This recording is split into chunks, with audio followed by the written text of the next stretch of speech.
欢迎来到得到书法。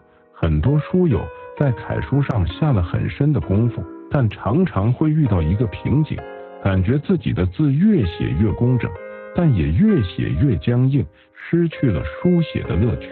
看到行书的洒脱流畅，心生向往，却又不知从何入手，担心会把楷书的基础写野了。今天我们行书入门系列的第1讲，就是要为您架起一座从楷书到行书最稳固的桥梁。其实这个转变只需要您理解并掌握2个核心的笔法概念：连带与牵丝。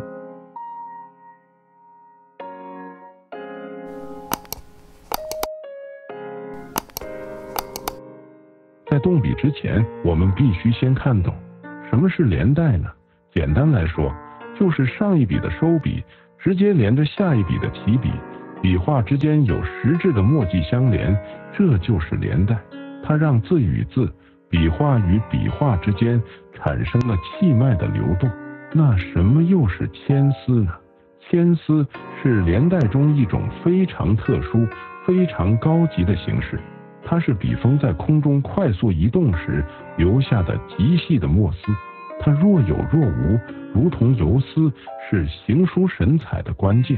可以说，连带是骨骼，牵丝就是筋脉。我们来看永字，在楷书中，永字的第1笔点是独立的，但在行书笔法上，写完这个点之后，笔断一连，与下方的横画产生连带，让整个字的气息更加连贯。而之字是最好的例子，楷书的点、横、撇、捺各自为正，而行书的之则可以透过各种连带与牵丝产生无穷的变化。大家看，笔画之间的呼应与流动感，正是行书的魅力所在。我们来总结一下从楷书到行书的关键一步。第1点，核心心法，笔断一连，简化笔画。第2点，关键技法，上一笔的收笔就是下一笔的起笔，形成连带。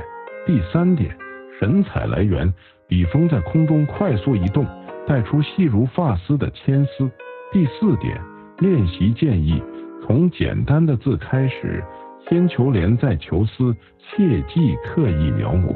记住，行书不是楷书的潦草化，而是楷书在法度基础上的艺术性简化与连贯。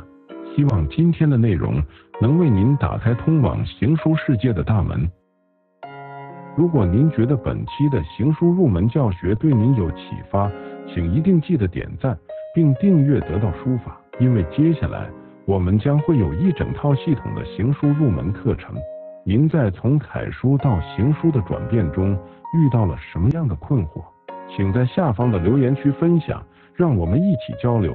我们下期再见。